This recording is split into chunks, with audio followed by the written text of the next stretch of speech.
속보 탄자니아가 화를 내며 소리쳤다. 중국은 사기꾼의 나라입니다. 한국에 8조 원 싹 몰빵하겠다. 중국 정부는 공포의 상태에 있습니다. 얼굴이 창백해지고 기절하는 시진핑.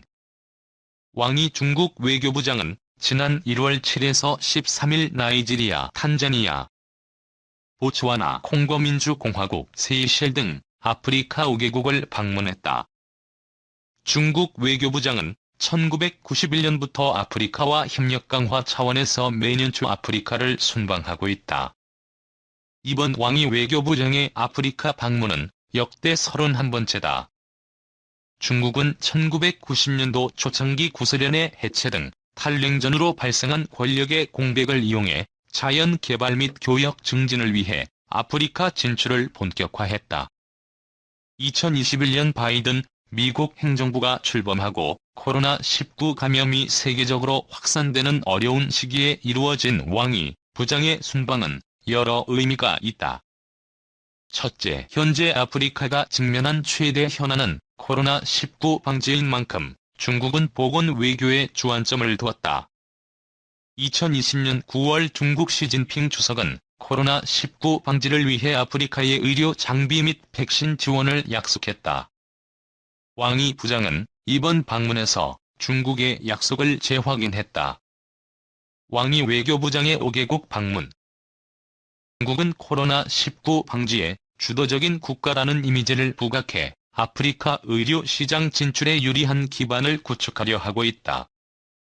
이미 중국은 보건 분야에서 영향력 확대를 위해 2020년 12월 8천만 달러를 투입해 에티오피아의 아프리카 질병통제센터 건물 공사를 시작했다.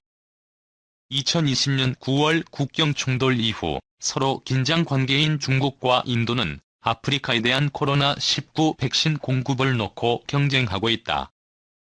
왕이 부장은 세이셸을 방문해 코로나19 방역 협력을 강조했다. 세이셸은 5만 명분의 중국산 백신을 지원받아 아프리카 국가로서 처음으로 백신 접종을 시작했다. 인도가 세이셸에 대해 1월 말 10만 명분의 백신 지원을 약속하자 이에 대항하기 위해 중국이 선수를 친 것이다. 세이셸은 인구 9만 6천 명의 동아프리카 인도양에 있는 작은 섬나라지만 전략적인 요충지라 중국과 인도의 각축장이 되고 있다. 아프리카 개도국들은 코로나19 백신을 구입할 여력이 없어 국제사회의 백신 지원을 기대하고 있다.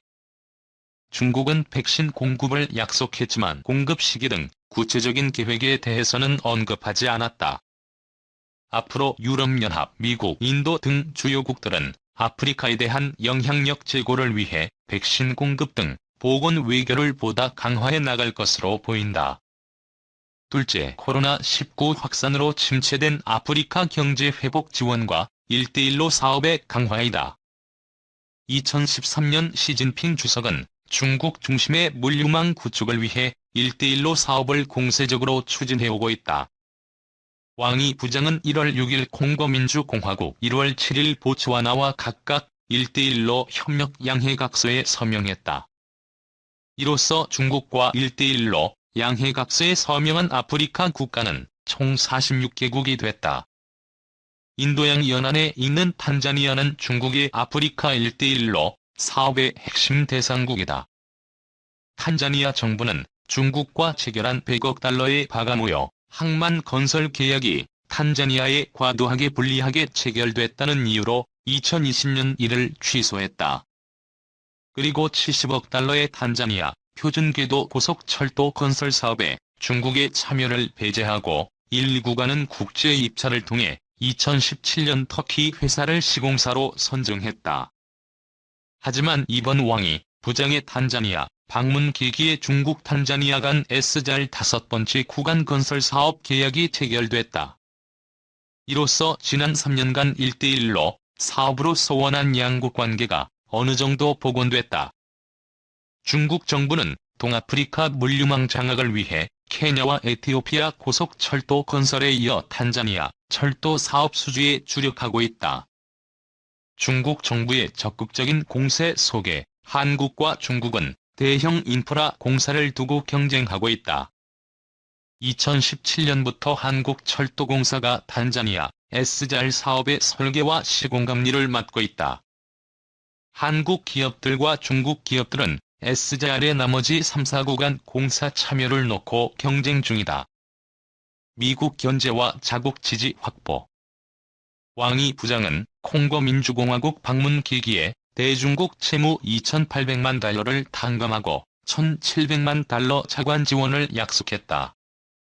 중국은 2013에서 2018년 아프리카 국가들의 1대1로 사업으로 1,400억 달러의 자관을 제공했지만 아프리카 채무국은 경제적 어려움으로 자관을 상환하지 못하고 채무 탕감을 요청하고 있다. 2020년 세계은행은 선진국 및 중국 등 채권국의 코로나19로 인해 침체된 경제 회복을 위해 채무 탕감과 유예를 요청했다. 이에 중국도 G20 국가들과 함께 아프리카 채무국에 2021년 7월까지 채무 유예를 선언했다. 문제는 앞으로도 아프리카 개도국들은 채무 상환이 어려우며 채무에 덫에 빠질 가능성이 크다는 것이다. 그러나 왕이 부장은 이번 순방 동안 채무에 덫이라고 비판받아온 1대1로 사업을 아프리카의 경제 불황을 극복할 수 있는 주요 수단이라고 강조했다. 그리고 2000년부터 중국이 3년마다 주최해온 중국 아프리카 협력 포럼을 올 하반기 세네갈에서 개최할 예정이라고 밝혔다. 셋째, 중국은 미국을 견제하고 자국에 유리한 국제 질서 재편을 위한 지지를 확보하려 하고 있다. 왕이 부장은 나이지리아 외무장관과 공동 기자회견에서 중국은 다자적 국제 질서 구축, 외세 개입 반대 등을 위해 아프리카 국가들과 계속 협력해 나갈 것이라고 천명했다. 중국의 대아프리카 정책에 있어 우선순위는 유엔 등 국제 무대에서 하나의 중국 정책에 대한 지지를 확보하는 것이다. 현재 아프리카 유엔 회원국은 54개국으로 주요한 국제회의에서 큰 영향력을 행사하고 있다. 앞으로도 중국은 국제기구 진출 등 국제적 위상 제고를 위해 아프리카 회원국들의 지지 확보가 필요하다. 2009년부터 중국은 미국을 제치고 아프리카의 최대 무역 파트너로 부상했으며 제2위의 경제력을 무기로 아프리카에 공세적으로 진출하고 있다. 아프리카 국가들은 미국과 러시아 등 주요국의 과도한 개입을 견제하고 자국의 경제 발전을 위해 중국의 진출을 환영한다. 이번에 출범한 바이든 미국 행정부는 민주주의 및 자유국제 질서 강화, 미국 견제에 주력해 나갈 것으로 전망되는 만큼 앞으로 미국과 중국 간전략적인 경쟁이 아프리카에서 보다 심화될 것으로 보인다. 13억 인구를 가진 아프리카는 2019년 5월 세계 최대 규모의 아프리카 대륙 자유무역지대가 출범하는 등 유망한 신흥시장으로 부상하고 있다. 한국도 국제적인 위상을 높이고 우리 기업의 진출 지원을 위해 개발협력 강화 등 적극적인 지원이 필요하다.